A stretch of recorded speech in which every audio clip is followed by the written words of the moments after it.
coming on to make a video to help you connect with your own inner being and source energy so that you can hear your own guidance to get your manifestations quicker. And there's only two main things that you need to pay attention to be able to do this. First is you need to be aware that source is always getting their direction from you. You always say, source, I would like X, the end goal. I'm driving a new car that I love. I'm a happily married woman. Then they come in and give you the inspired ideas, like the recipe. Here's step 1, step 2, step 3, step 4 to get there. So that means there can't be any blasé energy of like, why don't I hear source? If you haven't given it direction, you're not going to hear your own inner guidance. Okay. Then you also need to become aware of what is the end result that you're giving source. Are you complaining about a family rift? Guess what they're going to give you? They're going to give you people who are willing to listen to you complain about the family rift. However, if you are discovering a new way to connect with your family, if you are discovering how to create a new relationship dynamic so that you can enjoy the relationship better, that's when you'll be getting the epiphanies and the aha moments. The same goes for I'm rebuilding a business that crashed. Guess what you're going to get? You're going to get people who say, well, keep going. They'll listen to your story and they'll say, well, keep up the good work. You're headed in the right path. Don't give up. God always has a plan. But if you are instead, I'm starting a new business and this new business is successful. I'm starting a new business and I'm getting clients. That's when you're going to get the epiphanies and the aha and the energy shifts to get you in the right mindset to go and get clients.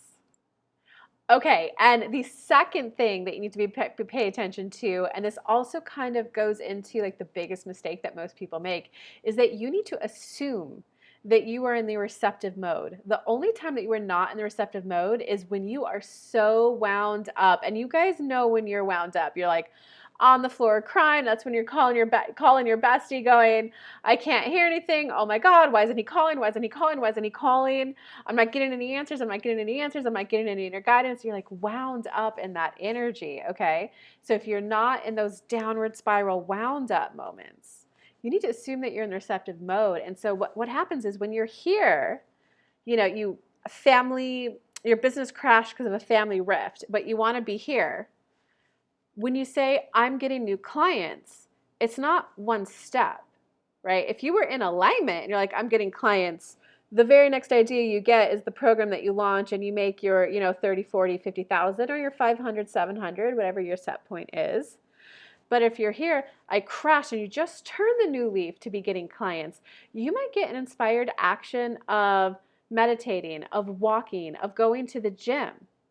Personal story here. This actually similar thing happened to me. And I was like, okay, I'm from rebuilding a business to then I realized, oh, I need to switch my story to I'm attracting clients. It's a new business, not bringing an old business up in vibration to get into alignment again. That shift right there was already pivotal. And from there, then my inspired action was to go to the gym and drive Uber. And I was like, what the F, drive Uber? That's not clients universe. And what many of you will do is you will dismiss that idea. So you don't take that first step. You go, nope, not doing Uber, but your inner being is like, but that's the next step. That's what's gonna get you there. Okay.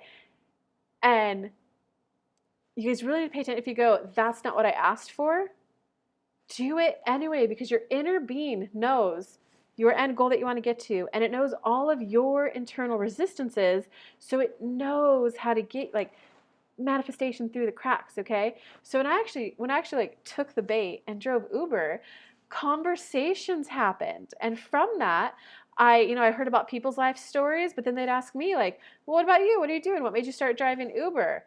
And I heard in my mind the story I was saying about my business. And after 3 days, I was like, wait, do you realize, Kelly, the way you're talking about your business? You're saying it's crashed, family rift, It's never going to get back to where it was. I need to rebuild. If you need to rebuild, you're always going to be rebuilding. Rebuilding is not, I'm signing clients. So I got to hear the story that I was sharing, which then gave me the opportunity to change my thoughts and change my belief systems to get different results. Little sneak peek, I already have a signed client. Okay, and another thing I learned from Uber was that I saw firsthand, like real life, and I saw where I was headed, right? I was a corporate girl turned service provider, entrepreneurial, and to great success. I crashed, and part of me was maybe getting a day job wouldn't be so bad. Maybe it would, give me easier like socialization with coworkers, yada, yada, yada. I had this like split energy. And, when you're an Uber and you pick up a lot of people who say, oh, I'm on parole. Oh, I'm just, got back from my parole officer. It can kind of wake you up to, maybe do the business. There were also times where there were some moms who had their babies but no car seats. And I was like, wow. Or I, picked up a extremely drunk guy who told me about how good of a guy he was because he just planned a family intervention for his friend who was an alcoholic. And I was like, whoa, Kelly, you may not be going down the path of becoming an alcoholic, but you are going down the path of becoming a minimum wage worker, and you're seeing firsthand what they're saying about their lives, what their struggles are. Do I really want that? And the answer was no. And somehow magically from that, I was like, whoa, I want to do my business.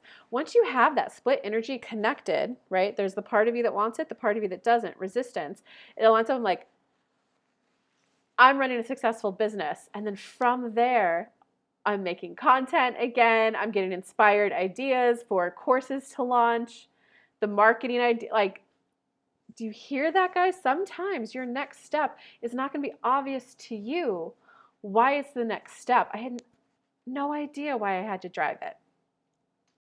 Okay, the third thing that I got from driving Uber was that there were some people in there who needed coaching.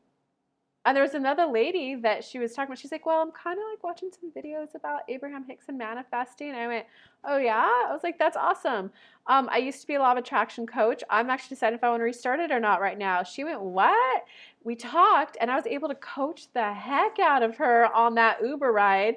She was like flowing, crying, so excited. She's like, I think this is alignment. I asked my inner being, I want a confirmation the law of attraction is real, and I wanted to feel alignment. She's like, this glow, this must be it. And so I got reminded of like, oh my God, I love coaching. Not only do I love coaching, but like I'm good at it. I want to do it. Okay, guys, so to recap for you, you have to recognize that you are the one giving source the direction for what you want. So are you saying I'm rebuilding a business? Are you saying I'm starting a new business and I'm attracting in clients? I'm signing clients. I'm working with people and I love it. I'm working with people and I love it. Or are you rebuilding a business? Are you distressed from a family rift that happened years ago? Are you discovering a new way to rendezvous with them in a way where you actually enjoy it and feel uplifted, feel recharged, feel refueled? You're the one giving source the end goal. And then your only other job after that is to follow the impulses. You're never going to know what the step is. You're never going to know how to get you there, but you know how it feels. And I knew I couldn't tell you why I'm asking for clients, and it feels so, the idea of driving Uber feels fun and good. I think I did it maybe 6 weeks and I went, oh, and it's no longer in alignment. After you get like 5 or 6 people who in parole, I'm like, I don't even know what you're in parole for. Oh my God, it's like pitch black out. I always did it in the morning, but I was like, I can't see anything. Like, sometimes the next step isn't the end goal. And people will just, no, that's not what I wanted, universe. I wanted something else. No, I'm not asking to go to the gym to lose weight. I'm asking for clients. Maybe you need a stronger body to allow more of your life force energy to flow through you so that you have the energy to work with clients. Another example, after I signed this one client, I was sitting on my couch being a little mopey because, there's always momentum. Sometimes you have to de-escalate negative momentum and build up the new. I was just here. When you're here, guys, that's when you're having the $10, $20, $30, $40, $50,000 month. You're getting an idea and like 50 people sign up overnight. But I got here and I got one client and I was, why don't I have more, universe? I used to have, 30 clients all the time. That's a split that I needed to clean up. But literally right when I asked that, I picked up my phone, I get a text from my current client who said, hey, where are you? Can you make today's call? And my inner being just said, you're asking for more clients, yet you can't even show up to the one we gave you on time. Once I've started, I need to be more organized, I need to be more structured, right? So I did my first step, got the one. The second one was, I need to be more organized and structured in how I approach my business. From there, it's starting to roll and the clients are flowing in. I hope this video helped. Write any comments below on manifestation questions and I will make a video for you guys. Much love.